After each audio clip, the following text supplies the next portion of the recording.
ഒരു കള്ളന് വേണ്ടി കട്ടയെറിഞ്ഞ് കേന്ദ്രസേനയെ കൊലപ്പെടുത്തുവാൻ പോകുന്ന അക്രമി സംഘത്തോടാണ്. കള്ളൻ ഒരു പക്ഷേ സംഘപരിവാറുമായിട്ടുള്ള രഹസ്യബന്ധത്തിന്റെ പേരിൽ മുട്ടിലിഴഞ്ഞോ കുമ്പിട്ട് നിന്നോ ആ കേസിൽ നിന്ന് ഊരിപ്പോരുമായിരിക്കാം. പക്ഷേ കേന്ദ്രസേനയെ കട്ടയെറിഞ്ഞ് കൊലപ്പെടുത്തുവാൻ ശ്രമിച്ച കേസിൽ നിങ്ങൾ ഓരോ അക്രമി സംഘത്തിലെ അംഗങ്ങളും അഴിയെണ്ണുമെന്നുള്ള കാര്യം കട്ടായമാണ്. ഇന്ന് രാവിലെ വിജയന്റെ വീട്ടിലും വിജയന്റെ മകൾ വീണ വിജയന്റെ വീട്ടിലും വീണ വിജയന്റെ ഭർത്താവ് മുഹമ്മദ് റിയാസിന്റെ വീട്ടിലും അടക്കം റെയ്ഡ് നടക്കുന്നതിന്റെ പേരിൽ കാസർഗോഡ് മുതൽ തിരുവനന്തപുരം വരെ എത്ര വലിയ എല്ലാവരും കൂടി കയറി കരിങ്കല്ലും ഇതുമായിട്ട് കയറി അടിച്ചതാ കൂട്ടത്തോടെ ചില്ലി അരിച്ചതാ. അല്ല വേറെ കണ്ണിന് എക്സ്റേ എടുക്കാൻ പറഞ്ഞായിരുന്നു. ഇന്ന് മെയ് 27, 2026 ഇന്ന് ഈ കേരളത്തിൽ നമ്മുടെ പ്രബുദ്ധ മലയാളികളുടെ ഈ കേരളത്തിൽ ഇന്ന് എന്ത് തന്തയില്ലായ്മ ഉള്ള പ്രവൃത്തികളാണ് നടന്നിട്ടുള്ളത്. നിങ്ങളൊന്ന് ആലോചിച്ച് നോക്ക്. ഒരു വ്യക്തിയുടെ വീട്ടിൽ ഇ.ഡി. റെയ്ഡ് വരുന്നു. ഇ.ഡി. റെയ്ഡിനെ തുടർന്നിട്ട് പ്രതിഷേധത്തിന്റെ ഒരു കൂമ്പാരം. അതേ തുടർന്നിട്ട് ഒരു നിരപരാധിയായ ഒരു പാവപ്പെട്ടവന്റെ കാറടക്കം അടിച്ചു തൊലച്ചു. ഇ.ഡിക്കാർ വന്നതല്ലേ, അടിച്ചു തൊലച്ചു. ഡ്യൂട്ടിയിലുണ്ടായിരുന്ന ഉദ്യോഗസ്ഥരുടെ ജോലി തടസ്സപ്പെടുത്തിയതിന് ഉൾപ്പെടെ ഈ നാറികൾക്കെതിരെ കേസെടുക്കണം. എന്നാലും ഞാൻ പറയുകയാണ്, യുവമാരെ കേസെടുത്ത് അകത്താക്കിയാലും നാളെ വിപ്ലവ നായകന്മാരായി മാറും, പ്രതിഷേധ രാജാക്കന്മാരായി മാറും. യുവമാരെ ഇറക്കാൻ വേണ്ടിയിട്ട് വേറെ കൊലകൊമ്പന്മാർ വരും. അങ്ങനെ പല പ്രവൃത്തികളും ഇവിടെ ഇനിയും തുടർന്നു പോകും. അത് തന്നെയാണ് സംഭവിക്കാൻ പോകുന്നത്. സത്യം പറഞ്ഞാൽ പുച്ഛം, ലജ്ജിക്കൂ കേരളമേ എന്നും കൂടി ചൂണ്ടിക്കാണിക്കേണ്ടി വരും. അത്രയ്ക്കുള്ള പ്രവൃത്തികളാണ്, അത്രയ്ക്കുള്ള വൃത്തികെട്ട പ്രവൃത്തിയാണ് ഇന്നേ ഒരു ദിവസം ഇവിടെ നമ്മുടെ ഈ കേരളത്തിൽ നടന്നിട്ടുള്ളത്. നിങ്ങൾ തന്നെ ഇരുന്നൊന്ന് ആലോചിച്ച് നോക്ക്. ഞാൻ കോളേജിൽ പഠിക്കുന്ന കാലത്ത് SFIയിൽ ഉണ്ടായിരുന്ന ഒരു വ്യക്തിയാണ്. പക്ഷെ ഇന്ന് ഞാൻ പുച്ഛമാണ് എനിക്ക് ആ ഒരു സംഭവം കണ്ടപ്പോൾ തോന്നിയത്. കാരണം ഇപ്പോൾ പിണറായി വിജയന്റെ മകളുടെ കേസുമായി ബന്ധപ്പെട്ടിട്ടാണ് ഇ.ഡി. റെയ്ഡ് വരുന്നത്. മകളുടെ കേസുമായി ബന്ധപ്പെട്ട് റെയ്ഡ് വന്നെങ്കിലും കുടുങ്ങിയത് അച്ഛനാണ്, അല്ലേ? ഓക്കെ, വോട്ടെവർ എന്തെങ്കിലും ആയിക്കൊണ്ടോട്ടെ. ഇനി അവരുടെ കണ്ടെത്തിയില്ലേ, അതൊന്നും അല്ല ഇപ്പോഴത്തെ ഈ ഒരു വീഡിയോയിലെ വിഷയം. കണ്ടെത്തി കഴിഞ്ഞാൽ നമുക്ക് വേറെ സംസാരിക്കാം. ഇപ്പോഴത്തെ ഇവിടുത്തെ വിഷയം നിങ്ങളൊന്ന് ആലോചിച്ച് നോക്ക്. ഒരു ഇ.ഡി. റെയ്ഡ് വന്നതിനെ തുടർന്നിട്ട് കേരളത്തിലെ സകലമാന എണ്ണം കൂടി അവിടെ അങ്ങോട്ട് കൂടി പ്രതിഷേധം. മുൻ വിദ്യാഭ്യാസ മന്ത്രി അടക്കം വന്ന് പ്രതിഷേധം. ഞങ്ങൾ സമരം ചെയ്യും, ഞങ്ങൾ മരണം വരെ സമരം ചെയ്യും, നമ്മൾ ജലം കുടിക്കത്തില്ല, ജലപാനം ഒന്നുമില്ല, നമ്മൾ സമരം ചെയ്യും. എന്തുവാടേ പ്രകസനമാണ് ഇത്? വിദ്യാഭ്യാസം വിവരമില്ലാത്തതിന്റെ പൊക്കണമില്ലാത്തതിന്റെ വിഷയമാണ്. നിങ്ങളൊന്ന് ആലോചിച്ച് നോക്കുക. ഒരു ഇ.ഡി. റെയ്ഡ്, ആ കേന്ദ്രത്തിൽ നിന്ന് വന്നിട്ടുള്ള ആ ഉദ്യോഗസ്ഥരുടെ ഡ്യൂട്ടിയാണ് അവർ ചെയ്തത്. അല്ലാതെ വി.ഡി. സതീശൻ തന്റെ മറ്റേ വീട്ടിലിരുന്ന ജോലിക്കാരെ പറഞ്ഞു വിട്ടല്ല അങ്ങോട്ട് റെയ്ഡ് ചെയ്യാനായിട്ട്. കോടതി ഉത്തരപ്രകാരം റെയ്ഡിന് വന്നിട്ടുള്ള ഉദ്യോഗസ്ഥരാണ്. പിന്നെ എൻ്റെ ഒരു ഡൗട്ട്, ഈ ഉദ്യോഗസ്ഥർ അവിടെ വരുന്നുണ്ടെന്നും ഇത്തരം പ്രതിഷേധത്തിന് ആൾക്കാരെ സെറ്റ് ചെയ്യാനൊക്കെ എങ്ങനെ നേരത്തെ സാധിച്ചു എന്നുള്ളൊരു ചോദ്യം കൂടിയുണ്ട്. ചാരന്മാർ ഉള്ളിൽ തന്നെയുണ്ട് എന്നതും അവിടെ വാസ്തവമാണ്. പക്ഷെ നിങ്ങളൊന്ന് മനസ്സിലാക്കുക, ആ റെയ്ഡ് വന്നു, അവിടെ നിന്നൊന്നും കണ്ടെത്താത്തതുകൊണ്ട് അടുത്ത് കൂവി വിളിച്ച് വിടണം ഉദ്യോഗസ്ഥരെ. കൂവി വിളിച്ച് പോട്ട് എന്ത് കോപ്പോ കാണിക്കുക. അതിനുശേഷം അവർ യാത്ര ചെയ്ത് പോയ വണ്ടി തല്ലി തകർത്തു. ഇതെന്ത് ഗുണ്ടായിസോടെ ഇത്? പക്ക ഗുണ്ടായിസം, പക്ക ക്രിമിനലിസം തന്നെയാണ് അവിടെ നടക്കുന്നത്. പക്ക ഗുണ്ടായിസം. അല്ലാണ്ട് എന്താണ് അവിടെ നിങ്ങൾക്ക് മനസ്സിലായത്? ഞാൻ അതാണ് മനസ്സിലാക്കി. ഞാൻ അന്തം വിട്ടിരിക്കുന്നു. വണ്ടിയൊക്കെ അടിച്ച് പൊളന്നെടുത്തെറിയുന്നു. പോലീസുകാരൊക്കെ ഡമ്മി കിടക്കും. പിന്നെ അവർക്കും ജീവനിൽ പേടിയുണ്ടല്ലോ. കാരണം പ്രാന്തന്മാരുടെ ഇടയിലാണല്ലോ വന്ന് നിൽക്കുന്നത്. അവർ ജീവനിൽ പേടിച്ച് കിടന്ന് വെപ്രാളപ്പെടുകയാണ്. അധികാരം കയ്യിലില്ലാത്തപ്പോൾ ഇങ്ങനെ. ഇനി അധികാരം കൂടി കൈ കിട്ടിയിരുന്നെങ്കിൽ തീർത്ത തന്നെ ബാക്കിയും കൂടി ഉള്ള കാര്യം പറയാം. ഇത് അധികാരം കിട്ടാത്തതിൻ്റെ ഫ്രസ്ട്രേഷനാണ് ഈ തീർക്കുന്നത്. ഇപ്പോൾ ഒന്നുമില്ലല്ലോ കയ്യിൽ, എല്ലാം കോൺഗ്രസിന്റെ കയ്യിൽ ഭരണം പോയില്ലേ. ഉള്ള കാര്യം പറയാമല്ലോ. നന്നായി.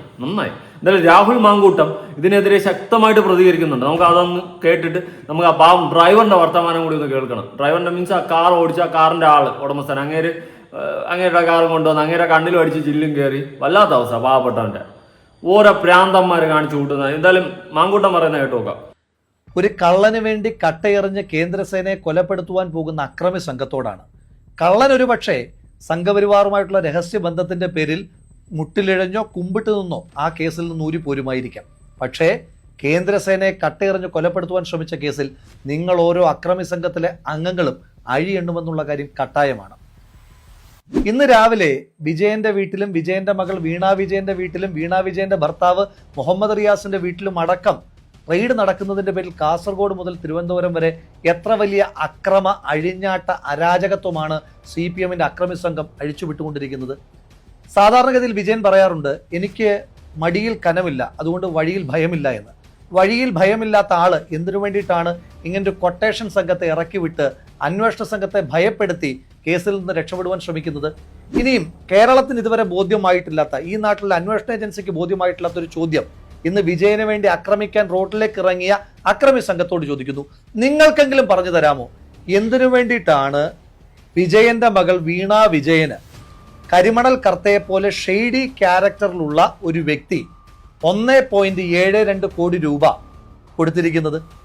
എന്ത് സേവനം ചെയ്തതിന്റെ പേരിലാണ് വീണ വിജയന്, അന്നത്തെ മുഖ്യമന്ത്രിയുടെ മകൾക്ക്, കരിമണൽ കർത്ത മാസപ്പടി കൊടുക്കുന്നതെന്ന് നിങ്ങളെങ്കിലും പറഞ്ഞു തരാമോ? നിങ്ങൾ സമരവുമായി ഇറങ്ങുന്ന ചെറുപ്പക്കാരായിട്ടുള്ള CPM-ന്റെ അക്രമി സംഘത്തിലെ ആളുകളോട് എനിക്ക് സൂചിപ്പിക്കാനായിട്ടുള്ളത്, നിങ്ങൾ ജയിലിൽ കിടക്കും, നിങ്ങളുടെ അമ്മമാർ കണ്ണീര് കുടിക്കും മക്കളെക്കുറിച്ച് ഓർത്ത്. പക്ഷേ വിജയൻ അപ്പോഴും സ്വന്തം മക്കളെ വളരെ സേഫായിട്ട് പ്ലേസ് ചെയ്തിട്ടുണ്ട്. മൂത്ത മകനെ വിദേശത്ത് ഒരു കമ്പനിയിൽ വളരെ സുരക്ഷിതമായി വെച്ചിരിക്കുകയാണ്. ഇഷ്ടംപോലെ ശമ്പളവും അതിലേറെ കിമ്പളവും കിട്ടുന്നുണ്ട്. മകൾക്ക് മാസപ്പടി കിട്ടുന്നുണ്ട്. നിങ്ങൾക്കൊക്കെ ജയിലിൽ ഗോതമ്പുണ്ട ഇപ്പോൾ ഇല്ല, ചപ്പാത്തി മാത്രമേ കിട്ടുകയുള്ളൂ എന്നുള്ളൊരു ഓർമ്മ നിങ്ങൾക്കുണ്ടാകണം. വിഷമിക്കുന്നത് നിങ്ങളുടെ കുടുംബമായിരിക്കുമെന്നുള്ള ബോധം ഇങ്ങനെ കട്ടയേറിഞ്ഞ ആളെ കൊല്ലാനായിട്ട് ഇറങ്ങുമ്പോൾ ഉണ്ടാകണം. ഇന്ന് കണ്ട വളരെ ഭീതിജനകമായ ഒരു കാഴ്ചയുണ്ട്. റെയ്ഡ് നടത്തുന്നതിന്റെ പേരിൽ ED സംഘം വാടകയ്ക്ക് എടുത്തിട്ട് വന്നതാണെന്ന് തോന്നുന്നു ഒരു ടാക്സി കാർ. ആ ടാക്സി കാറിന്റെ ചില്ലിലൊക്കെ കട്ടയെറിയുകയാണ്. ആ വണ്ടി ഓടിക്കുന്ന സാധു മനുഷ്യൻ, ഒരുപക്ഷെ അദ്ദേഹം ED ഉദ്യോഗസ്ഥനൊന്നും ആയിരിക്കില്ല, ഏതെങ്കിലും ടാക്സി ഡ്രൈവർ ആയിരിക്കും. അയാൾ ജീവഭയത്താൽ അലമുറയിടുന്നത് നമ്മൾ വളരെ വേദനയോട് കൂടിയിട്ടാണ് കണ്ടത്. കണ്ണൂരിലും തിരുവനന്തപുരത്തും കാസർഗോഡ് തൊട്ട് തിരുവനന്തപുരം വരെ എല്ലാ പ്രദേശത്തും ഇങ്ങനെ അക്രമം അഴിച്ചു വിട്ടാൽ വിജയൻ രക്ഷപ്പെടുമെന്ന് നിങ്ങൾ വിചാരിക്കുന്നുണ്ടോ? വിജയനെ രക്ഷിക്കണമെന്ന് ആഗ്രഹിക്കുന്ന ആളുകൾ വലിയ വർത്തമാനമൊന്നും പറയാതെ ലളിതമായി പറഞ്ഞാൽ മതി. എന്തിനാണ് കരിമണൽ കർത്ത 1.73 കോടി രൂപ വീണ വിജയന് കൊടുത്തത്? അത് പറഞ്ഞാൽ കേസ് തീർന്നു. കേരളം ഒറ്റക്കെട്ടായിട്ട് ഒരുമിച്ച് വിജയന്റെ കുടുംബത്തോടൊപ്പം നിൽക്കും. ഇതിനെ ഇക്വേറ്റ് ചെയ്യാൻ ഉടനെ രാഹുൽ ഗാന്ധിയുടെ കേസുമായിട്ട് വരികയാണ്. രാഹുൽ ഗാന്ധിയെ ED ചോദ്യം ചെയ്തിട്ടുണ്ട്, ശരിയാ. രോഗബാധിതയായ ശ്രീമതി സോണിയാഗാന്ധിയെ ചോദ്യം ചെയ്തിട്ടുണ്ട്, അതും ശരിയാ. പക്ഷെ അതൊന്നും കരിമണൽ കർത്തയുടെ കയ്യിൽ നിന്ന് മാസപ്പടി കൈക്കൂലി വാങ്ങിയ കേസിലല്ല അവരെ ആരെയും ചോദ്യം ചെയ്തത്. അത് കേന്ദ്ര സർക്കാരിന്റെ വേട്ടയാടലായിരുന്നു. പ്രതിപക്ഷത്തുള്ള എല്ലാ നേതാക്കന്മാരെയും വേട്ടയാടുമ്പോഴും വിജയന് വലിയ സംരക്ഷണമായിരുന്നു മോദിയുടെ നേതൃത്വത്തിലുള്ള കേന്ദ്ര സർക്കാർ എല്ലാ കാലത്തും കൊടുത്തു പോന്നിരുന്നത്. ഇന്ന് നടന്ന റെയ്ഡ് പോലും ബഹുമാനപ്പെട്ട ഹൈക്കോടതി ഇടപെടലിനെ തുടർന്നുള്ളതാണ്. എനിക്ക് ചോദിക്കാനുള്ളത്, എന്തിനാണ് ബഹുമാനപ്പെട്ട ഹൈക്കോടതി EDയോട് റെയ്ഡ് നടത്തുവാൻ ആവശ്യപ്പെട്ടതിന്റെ അടിസ്ഥാനത്തിൽ ED നടത്തുന്ന റെയ്ഡിനെ ഇങ്ങനെ പ്രതിരോധിക്കുവാൻ ശ്രമിക്കുന്നത്? നിയമത്തിന്റെ വഴിക്ക് പോയാൽ പോരെ എന്ന് തീരുമാനിച്ചാൽ പോരെ? വിജയനോട് ഞാൻ പേഴ്സണൽ കണക്ക് പറയാം. എനിക്കെതിരെ നിങ്ങളുടെ മെയിലിൽ ഒരു പരാതി വരുന്നു, ഊരും പേരും വാലും തലയും ഒന്നുമില്ലാത്തൊരു പരാതി. ഒരു മൊഴി പോലും രേഖപ്പെടുത്താതെ പിന്നീട് കോടതിക്ക് പോലും എനിക്ക് ജാമ്യം തരുമ്പോൾ നിങ്ങളുടെ പോലീസിനെയും നിങ്ങളുടെ അന്വേഷണ സംഘത്തെയും വിമർശിക്കുന്ന രീതിയിൽ എന്നെ അറസ്റ്റ് ചെയ്ത് പോയിട്ട് ഞാൻ ആ അന്വേഷണ സംഘത്തെ പൂർണ്ണമായ സഹകരണമല്ലേ നടത്തിയത്? ഈ നാട്ടിൽ എത്രയോ മനുഷ്യന്മാർ അന്വേഷണത്തോട് സഹകരിക്കുന്നുണ്ട്. നിങ്ങൾ മാത്രം എന്തുകൊണ്ടാണ് അന്വേഷണത്തെ ഭയപ്പെടുന്നത്? അപ്പോൾ അതിന് കൃത്യമായ കാരണമുണ്ട്. നിങ്ങൾക്ക് നല്ല പേടി തട്ടിയിട്ടുണ്ട്. അപ്പോൾ അതുകൊണ്ട് വിജയ, ഒന്ന് പറഞ്ഞ് രണ്ടാമത്തതിന് ഞാൻ കോരന്റെ മകനാണ് എന്ന് പറഞ്ഞാൽ എക്സംഷൻ ഒന്നും കിട്ടില്ല.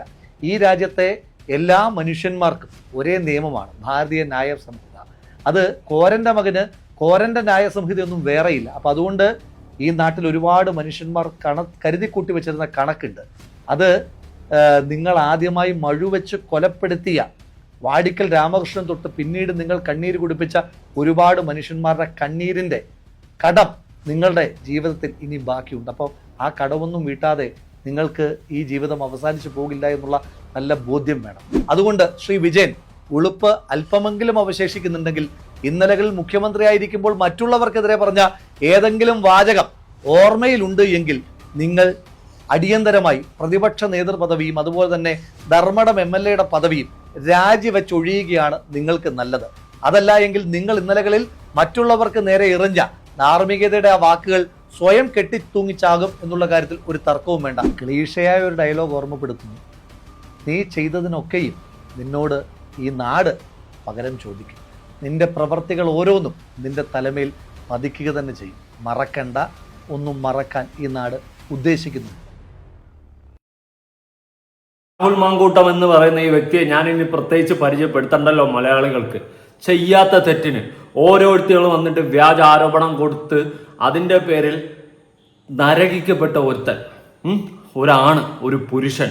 കാരണം ഓരോ പെൺകുട്ടികൾ അല്ലെങ്കിൽ ഓരോ സ്ത്രീകൾ വന്നിട്ട് ഓരോ പുരുഷന്മാർക്കെതിരെ വ്യാജ പരാതികൾ അങ്ങോട്ട് കൊടുക്കും. ഈ പരാതിയെ തുടർന്നിട്ട് ഒരു പുരുഷന്റെ ജീവിതവും ജീവനുമാണ് അവിടെ തീരുന്നത്, അല്ലെ? ഇപ്പം നാളെ എനിക്കെതിരെയോ ഈ വീഡിയോ കണ്ടുകൊണ്ടിരിക്കുന്ന ഒരു ആണുങ്ങൾക്കെതിരെ ഓരോ പെണ്ണുങ്ങൾ വന്നിട്ട് വ്യാജ പരാതി കൊടുത്തു കഴിഞ്ഞാൽ നമ്മൾ എക്സ്പോസ് ആവും, നമ്മൾ മീഡിയയിൽ തിളങ്ങി നിൽക്കും. പെൺകുട്ടിയെ വിവാഹ വാഗ്ദാനം നൽകി ഉണ്ടാക്കി, മറ്റത് മറിച്ചുണ്ടാക്കി, കട്ടിൻ്റെ അടി കൊണ്ടുവച്ച് ഉണ്ടാക്കി എന്നൊക്കെ പറഞ്ഞ് ന്യൂസ് വരും. എന്നാൽ അവൾ സേഫാ. അവൾ കൊടുത്ത പരാതി ഉള്ളതാണോ ഇല്ലാത്തതാണോ എന്ന് പോലും നോക്കത്തില്ല. അതാണ് ഇവിടുത്തെ രീതി, അതാണ് ഇവിടുത്തെ നിയമം. എന്നാൽ ഇവിടെ ഇന്ന് ഈ ED റെയ്ഡിനെ തുടർന്നിട്ട് ഇവിടെ നടന്നിട്ടുള്ള വെറും ക്രിമിനലിസമാണ്. നിങ്ങളൊന്ന് ആലോചിച്ച്, കേരളം മൊത്തം കത്തിച്ചു എന്ന് തന്നെ പറയേണ്ടി വരും. ഇവന്മാരെന്താണ് കാണിച്ചത്? ഇങ്ങനെ എന്തിനാണ് ഭയക്കുന്നത്? ഈ മാങ്കൂട്ടം പറഞ്ഞതുപോലെ നമ്മുടെ പിണറായി അണ്ണന്റെ മകൾക്ക് അങ്ങനെ ഇവിടെ നിന്ന് കയക്കില്ല, അതൊക്കെ ഒന്ന് പറഞ്ഞിരുന്നേ കൊള്ളായിരുന്നു. ഇതിനൊക്കെ ഒന്ന് ക്ലാരിഫൈ ചെയ്ത് തന്നിരുന്നെങ്കിൽ ജനങ്ങൾക്ക് മനസ്സിലാകുമായിരുന്നു. എന്തിനാണ് ഇത്ര പേടിക്കുന്നത്? ഒരു ED റെയ്ഡിനെ എന്തിനാണ് പേടിക്കുന്നത്? ED റെയ്ഡ് വരുന്നത് നേരത്തെ അറിഞ്ഞു വെച്ചുകൊണ്ട് മുൻകൂട്ടി ആളെ സെറ്റ് ചെയ്ത് വെച്ചിരുന്നു. അതാണ് മനസ്സിലാക്കാൻ സാധിച്ചത് എനിക്ക് ആ വീഡിയോ കണ്ടപ്പോൾ. എല്ലാം കൂടി അപ്പോഴും അവിടെ കൂടി, എല്ലാം കൂടി എവിടെയാണ് അങ്ങനെ അപ്പോഴും അവിടെ തന്നെ എത്തിയത്? അതിൽ നിന്ന് തന്നെ നമുക്ക് മനസ്സിലാക്കാൻ സാധിക്കും. എന്നിട്ട് ഒരുത്തൻ പാവം ഒരു ടാക്സി ഡ്രൈവറിന്റെ കാർ അടിച്ച് തൊലച്ച്, EDക്കാർ റെന്റിന് ടാക്സി വിളിച്ച് വന്നതാണ്, ആ കാർ അടിച്ച് തൊലച്ച്. ആ ടാക്സിക്കാരൻ പറയുന്നത് നിങ്ങൾ കേട്ടോ? എല്ലാവരും കൂടി കയറി കരിങ്കല്ലും ഇതുമായിട്ട് കയറി അടിച്ചതാ കൂട്ടത്തോടെ നിന്ന്. ചില്ലി എറിച്ചതാ. അല്ല വേറെ കണ്ണിന് എക്സ്റേ എടുക്കാൻ പറഞ്ഞായിരുന്നു. കൈക്ക് ചില്ലി കയറിയിരുന്ന അതെടുത്തായിരുന്നു. വേറെ ആർക്കും പരിക്ക്, മറ്റേ ഒരു ലേഡിക്ക് എന്തോ പറ്റിയായിരുന്നു. ഒരു വേറെ ഹോസ്പിറ്റലിൽ കൊണ്ടുപോയായിരുന്നു. എവിടെ നിന്ന് അറിയത്തില്ല. അങ്ങനെ എന്തോ ആണ്, പിന്നെ അറിയത്തില്ലായിരുന്നു. ഞാൻ ഇവിടെ തമ്പാനൂര് സ്റ്റാൻഡിൽ. ഞാൻ ഇത് ഇങ്ങനെ ഒരാൾ വിളിച്ചു തന്നത് ഓട്ടോ. നിങ്ങൾ അവസ്ഥ ആലോചിച്ച് നോക്ക്. പാവം തമ്പാനൂർ സ്റ്റാൻഡിൽ ഓട്ടോ ഓടുന്ന ഒരാളാണ്. അയാൾ ഓട്ടത്തിന് വിളിച്ചിരുന്നു, അയാൾ ഓട്ടം പോയി, അയാളെ കാറ് ചില്ലടിച്ച് പൊളിച്ചു. ഇനി ചില്ലടിച്ച് പൊളിച്ച് ആ ചില്ല് ഇയാളുടെ കണ്ണിൽ എന്താ വീഴുന്നിട്ടുണ്ട്. വീഴുന്ന അതെന്തെങ്കിലും പറ്റി കാഴ്ച എന്തെങ്കിലും നഷ്ടപ്പെട്ടിരുന്നെങ്കിൽ ഈ തന്തയില്ലാത്തവന്മാരെല്ലാം കൂടി കൊണ്ടിട്ട് കണ്ണിന് കാഴ്ച കൊടുക്കുമോ തിരിച്ച്? ഇവരെന്ത് തന്തയില്ലായ്മയാണ് ഇവിടെ കാണിക്കുന്നത്? ഇതെന്താ ഇവർക്ക് കുത്തെഴുത്ത് എഴുതി വെച്ചു കൊടുത്തിരിക്കണ കേരളം? ഇവർക്ക് എന്തുപാടേ? ആ മനുഷ്യന്റെ കണ്ണിന്റെ കാഴ്ച പോയിരുന്നെങ്കിൽ എന്ത് ചെയ്യുമായിരുന്നു? ആ വേറെ എന്തെങ്കിലും പറ്റിയിരുന്നെങ്കിൽ ആ ചില്ല് പോയി കഴുത്തിലോ വല്ലതോ കാറ്റി എവിടെ കൂടിയെങ്കിലൊക്കെ തീർന്നിരുന്നെങ്കിൽ ഇവൻ്റെയൊക്കെ കുന്തളിപ്പോഴും തരിപ്പുകളും അങ്ങ് തീരുമായിരുന്നു. അത് വീഡിയോ കാണണം, ചാടി അടിക്കണം. ഇവന്മാർ എന്തുവാടേ? പിണറായിയുടെ ഗുണ്ടായിസം, ഗുണ്ടാ നേതാവാടേ പിണറായി? അറിയാൻ പാടില്ലാത്തതുണ്ട്. കേന്ദ്രത്തിൽ നിന്ന് ഹൈക്കോടതി ഉത്തരവ് പ്രകാരം വന്ന ടീമാണ് ഈ ED റെയ്ഡ് അല്ലേ? അവർ വന്ന് അവരുടെ ജോലി ചെയ്തു. അതിനിപ്പോൾ എന്താ? കൂവി വിളിക്കുന്നു, ഓക്കെ, അത് പോട്ട്, പൊട്ടന്മാർക്ക് വിവരമില്ല എന്തെങ്കിലും പറയാം. പക്ഷെ അതിനുശേഷം നടന്നത് എന്തുവാ ഇത്? താനീ ഗുണ്ടായിസം. ഈ വീഡിയോയിൽ വ്യക്തമായിട്ട് കാണാം. അതായത് ഞാൻ വീഡിയോ കൊടുക്കുന്നില്ല, അക്രമം, അതുകൊണ്ട് ഞാൻ ആ വീഡിയോ കൊടുക്കുന്നില്ല. കമ്മ്യൂണിറ്റി ഗൈഡ് ലൈൻ ഇഷ്യൂസ് വരും, ഓക്കെ. ആ വീഡിയോയിൽ വളരെ വ്യക്തമായിട്ട് കാണാം, വളരെ വ്യക്തമായിട്ട് അടിച്ച് നുറുക്കുന്നത്. ഇവന്മാരെ എല്ലാം അറസ്റ്റ് ചെയ്യണം. നാളെ പക്ഷേ ഇവന്മാരായിരിക്കും അടുത്ത നേതാക്കന്മാർ, MLA മന്ത്രി ഒക്കെ ആയിട്ട് പോകും. കാരണം ഇന്ന് ഇതുപോലെ ഇവിടെ കിടന്ന് മൊറ്റയെടുത്ത പരിപാടികൾ കാണിക്കുന്നവർക്കാണ് നാളെ സീറ്റ് കിട്ടുന്നത്. പാർട്ടി എടുത്ത് മാറോട് വെച്ച് ചേർത്ത് വെച്ച് കൊഞ്ചിക്കുന്നത്. ഇങ്ങനത്തെ ഗുണ്ടകളെ വളർത്തിയെടുത്ത് വിട്ടുകൊണ്ടിരിക്കുകയാണ്. എന്തുകൊണ്ടേ ഗുണ്ടാ വിളയാട്ടത്തിന്റെ കേന്ദ്രം തക്കതായ നടപടി എടുക്കണം. തക്കതായ നടപടി എന്ന് വെച്ച് കഴിഞ്ഞാൽ ഇവന്മാർ വിടരുത്, പുറത്തിറക്കി വിടരുത്. തനി ഗുണ്ടകളാണ് പാർട്ടി ഗുണ്ടകൾ. അതാണ് ഞാൻ മനസ്സിലാക്കിയ കാര്യം. നിങ്ങൾക്ക് അത് തന്നെയാണ് മനസ്സിലാക്കിയ താഴെ കമന്റ്. രാഹുൽ മാങ്കൂട്ടം പറഞ്ഞതുപോലെ ഉത്തരം മുട്ടുമ്പോൾ കൊഞ്ഞനം കൂത്തി കാണിക്കരുത്. രാഹുൽ മാങ്കൂട്ടത്തിനെ മനഃപൂർവ്വം അദ്ദേഹത്തിന്റെ കരിയർ തൊലച്ച് നാശിച്ച് നാറാണത്താക്കാൻ ശ്രമിച്ചു.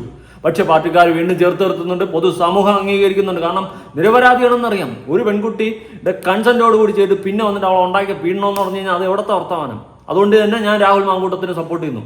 നാളെ അത് എനിക്കും നിങ്ങൾക്കും ഒക്കെ ഉണ്ടാവും. ഒരു പെൺകുട്ടി വന്നിട്ട് വ്യാജ പരാതി കൊടുത്താൽ തന്നെ നമുക്ക് നാളെ ഏറിപ്പോകേണ്ട അവസ്ഥ ഉണ്ടാവും. പ്രതിച്ഛായ എന്ന് പറയുന്ന മൂവി കാണുക. അതിൽ ഈ പറയുന്ന CM ആയിട്ടിരിക്കുകയാണ് ബാലചന്ദ്ര മേനോൻ. ആ വ്യക്തിക്കെതിരെ CM ആയിട്ടിരിക്കുന്ന ആ പൊസിഷനിൽ ഇരിക്കുമ്പോൾ ഒരു പെണ്ണ് വ്യാജ പരാതി കൊണ്ട് കൊടുക്കുന്നു, അതേ തുടർന്നിട്ട് അറ്റാക്ക് വന്ന് തീരുന്നു. അതാണ് അവസ്ഥ. മനസ്സിലായ? ഒരിക്കലും ഒരു വ്യാജ പരാതിയെ തുടർന്നിട്ട് ഒരുത്തൻ്റെ ജീവിതം ഇനി നശിക്കരുത്. അതുപോലെ തന്നെ ഈ ഗുണ്ടാ വിളയാട്ടം പാർട്ടിയുടെ പേരിൽ വന്നുകൊണ്ട് ജോലി തടസ്സപ്പെടുത്തി, EDക്കാരുടെ ജോലി തടസ്സപ്പെടുത്തി യുവമാർക്കെതിരെ തക്ക നടപടിയെടുത്ത് അകത്തിടണം. ഒറ്റ എണ്ണതിന് പുറം ലോകം കാണല്ലേ? ഇവൻ്റെയൊക്കെ തനി ഗുണ്ടായുസവും ഗുണ്ടാ വിളയാട്ടം നടത്താനുള്ളൊരു സംസ്ഥാനമാക്കി നമ്മുടെ കേരളത്തിനെ മാറ്റിയെടുക്കുകയാണ് അവന്മാർ. അധികാരം കയ്യിൽ കിട്ടിയില്ലെന്ന് വെച്ച് എന്ത് തന്തയില്ലായ്മ കാണിച്ച് കൊടുക്കുന്നത്, പോക്കർത്തനം കാണിച്ച് ഊളത്തനം കാണിച്ച് മറ്റേ പരിപാടിയും കാണിച്ചുകൊണ്ട് നടക്കാമെന്ന് വിചാരിച്ചാൽ സമ്മതിക്കത്തില്ല. വച്ചു ഉറപ്പിക്കരുത്. ഇത് ജനങ്ങൾ പ്രതികരിക്കണം. ഓരോ ജനങ്ങളും, ഈ വീഡിയോ കാണുന്ന ജനങ്ങൾ ഇത് മാക്സിമം ഷെയർ ചെയ്യുക. അതുപോലെ തന്നെ നിങ്ങൾ എല്ലാവരും നിങ്ങളുടെ പ്രതിഷേധം കമന്റിലൂടെ രേഖപ്പെടുത്തണം. യുവമാർക്ക് തന്തയില്ലായ്മ കാണിക്കാനുള്ള നാടല്ല നമ്മുടെ കേരളം എന്ന് നമ്മൾ പറഞ്ഞ് മനസ്സിലാക്കണം. എന്തോന്നടേ ഭരണം കയ്യിൽ നിന്നൊന്നും പോയെന്ന് വെച്ച് ഭ്രാന്തായ എല്ലാത്തിനും കൂടി. ED റെയ്ഡ് വന്നപ്പോൾ കിടന്ന് മുട്ടിടിക്കണം. അതാ എന്തെങ്കിലും പിടിക്കുമെന്ന്. എന്തായാലും റെയ്ഡ് വരുമെന്ന് നേരത്തെ അറിഞ്ഞ ആൾക്കാരൊക്കെ സെറ്റ് ചെയ്തില്ലേ. അപ്പോൾ എല്ലാം സാധനങ്ങളും ഒക്കെ വല്ലതൊക്കെ മാറ്റാണെങ്കിൽ മാറ്റി കാണുമല്ലോ. പിന്നെ എന്തിന് പേടിക്കുന്നത്? മടിയിൽ കനമില്ലെങ്കിൽ പിന്നെ പേടിക്കുന്നത് എന്തിന്? പുതിയൊരു വീഡിയോ ആയിട്ട് കാണാം. നിങ്ങളുടെ അഭിപ്രായങ്ങൾ താഴെ കമന്റ്. ബൈ.